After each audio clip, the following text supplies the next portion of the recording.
కాంగ్రెస్ ప్రభుత్వం భారీ మూల్యం చెల్లించుకుంటది.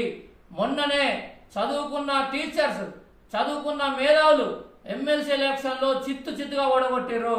రేపు రాబోయే కాలంలో ఏదైతే ప్రశ్నలు జవాబులు దిద్దే టీచర్లు, మేధావులు, మరి వాళ్ళు చదువుకున్న టీచర్స్, గురువులు, వాళ్ళకు నువ్వు కొత్త సంవత్సరం ఉగాది పండుగ మనం ఎంతో గౌరవంగా పెద్దగా నిర్వహించుకుంటాం, పండుగ చేసుకుంటాం. ఆ రోజు నువ్వు సెలవు దినం ప్రకటించాలి. అదే రోజు నువ్వు టీచర్లకు ప్రశ్నలు జవాబులు ఇచ్చే ఒక కార్యక్రమాన్ని ఏదైతే వాళ్ళకు డ్యూటీలు వేస్తున్నావో అది మరి నేను నిరంకుశత్వ నీ యొక్క తెలివితేటలు ఇది మంచిది కాదని రేపు రాబోయే కాలంలో సర్పంచ్ ఎలక్షన్లు వస్తున్నాయి. బిడ్డ నీకు మరి నీ ఓటు ఎట్లా అయినా వాళ్ళు చూసుకుంటారు. వాళ్ళ మేధావులకు నువ్వు గండి కొడుతున్నావు, ఒక వర్గానికి నువ్వు మోస్తున్నావు, ఒక వర్గాన్ని దెబ్బతీస్తున్న పద్ధతులను నువ్వు ముందుకు పోతున్నావు. ఇది రాబోయే కాలంలో నష్టం జరిగే అవకాశం మీకే ఉంది.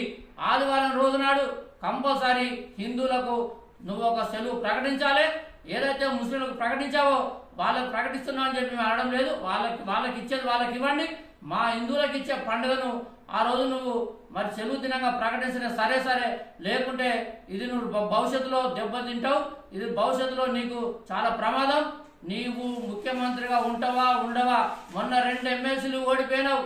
నీకు ఇంకా బుద్ధి రాకుంటే, ఇంక హిందువులకు నువ్వు అన్యాయం చేయాలనుకుంటే, ముందు పోవాలనుకుంటే నువ్వు మాత్రం నీ ముఖ్యమంత్రి పదవి కూడా ఊడిపోతాయని చెప్పి నేను కోరుకుంటున్నాను.